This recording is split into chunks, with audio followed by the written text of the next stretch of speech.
तीन तिगाड़ा काम बिगाड़ा। तीन बहुओं के रवैये से सासू माँ बहुत परेशान थी।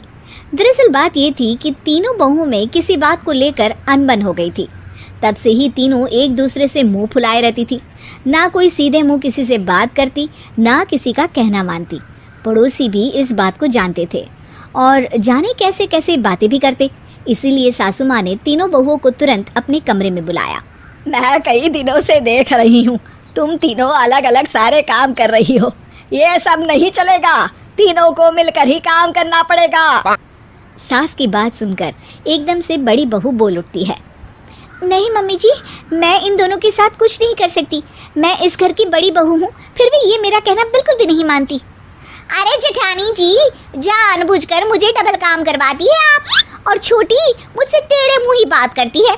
इन दोनों के बीच हमेशा सैंडविच बन जाती है मेरी, और मैं हमेशा आलू की तरह बीच में मसली जाती हूँ। मम्मी जी, इन दोनों को लगता है कि मैं छोटी हूँ तो इनके पैरों तले दब जाऊंगी, लेकिन नहीं, मेरा भी उतना ही अधिकार है जितना इन दोनों का है। बड़ी आई दोनों मेरी चुगली करने के लिए, मुझे क्या कम समझ रखा है। तीनों बहू एक दूसरे से बहस करने लगती है और सास दोबारा ये देखकर टेंशन में आ जाती है और सबसे कहती है, चुप हो जाओ, अब से तुम तीनों सारे काम एक साथ करोगी। आंख बंद करके एक दूसरे की बात सुनोगी। तुम तीनों इस बात को गांठ बांध लो, वरना अगली छुट्टियों में तुम्हारा अपना मायके जाना कैंसिल। सास की बातें सुनकर डर के मारे तीनों हामी भर देती हैं। जी मम्मी जी, मैं समझ गई। हाँ मम्मी जी, जैसा आप कहें, आप जो कहेंगी मैं वही करूंगी। तीनों बहू सास की बात को गांठ बांध लेती है और वादा करती है कि अब से सारे काम वो तीनों एक साथ मिलकर ही करेंगी। ये सब देखकर सास खुश हो जाती है और वहाँ से चली जाती है। नीचे जाकर वो देखती है कि घर में शर्मा जी आए हुए होते हैं। सास जोर से आवाज लगाकर कहती है, अरे बहू, जरा चाय बनाकर तो लाना, शर्मा जी आए हैं। सास की बात सुनकर तीनों बहू तुरंत किचन की ओर भागती है और चाय बनाना शुरू कर देती है। मुझे तो एकदम मसाले वाली कड़क चाय पसंद है, तो हम शर्मा जी के लिए मसाले वाली चाय ही बनाएंगे। अरे नहीं दीदी, गर्मी के मौसम में मसाला चाय कौन पीता है? मैं तो शर्मा जी के लिए इलायची वाली चाय ही बनाऊंगी। ये कैसी बात कर रही हैं आप दोनों? मेरी मम्मी ने सिखाया है कि मेहमान को ज्यादा दूध और शक्कर वाली चाय देनी चाहिए, वरना वो घर वालों को कंजूस समझते हैं। तो मैं तो शर्मा जी को ऐसी ही चाय दूंगी।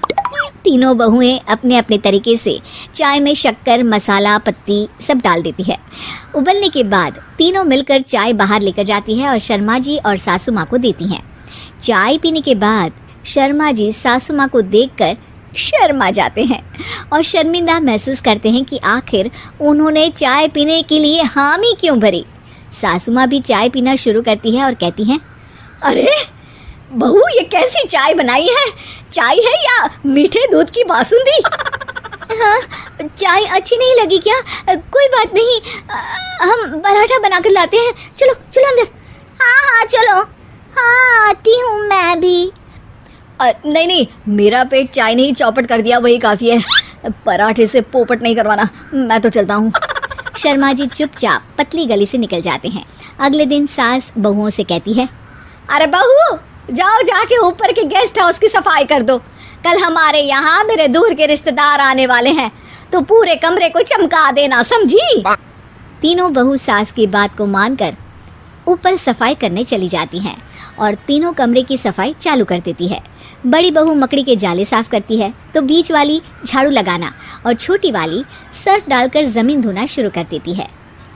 अरे दीदी, जेठानी जी, अभी मैंने पूरी फर्श धोई और आप फिर से धूल नीचे गिरा रही हैं। और मछली जेठानी जी, आप बिना झाड़ू की धूल यहाँ छटक रही हैं। अरे तीनों को साफ करना है, एक साथ सफाई करते हैं ना। अरे वही तो, हम साथ साथ हैं, घर साफ साफ है। तीनों बहू ऐसे ही काम में उलझ जाती है और 2 घंटे तक एक ही कमरे की सफाई करती रहती है। बहुत देर से अपनी बहुओं को ना देखने के कारण सास ऊपर कमरे में उन्हें देखने जाती है, लेकिन कमरे में घुसती ही वो गीली फर्श पर फिसलने के कारण नीचे गिर जाती है। ओरी मोरी मैया, हड्डी मरोड़ के रख दी। आए मेरी तो कमर ही टूट गई रे। तीनों बहुएं सास को उठाती हैं और बिस्तर पर सुला देती हैं।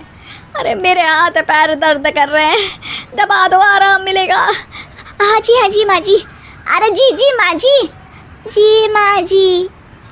और तीनों बहुएं एक साथ सास के हाथ को दबाना शुरू कर देती हैं। माँ की तो चीख ही निकल जाती है और नतीजा ये होता है कि सास के बचे हुए शरीर में भी दर्द उठ जाता है। हाय राम, ये क्या कर दिया तुम तीनों ने।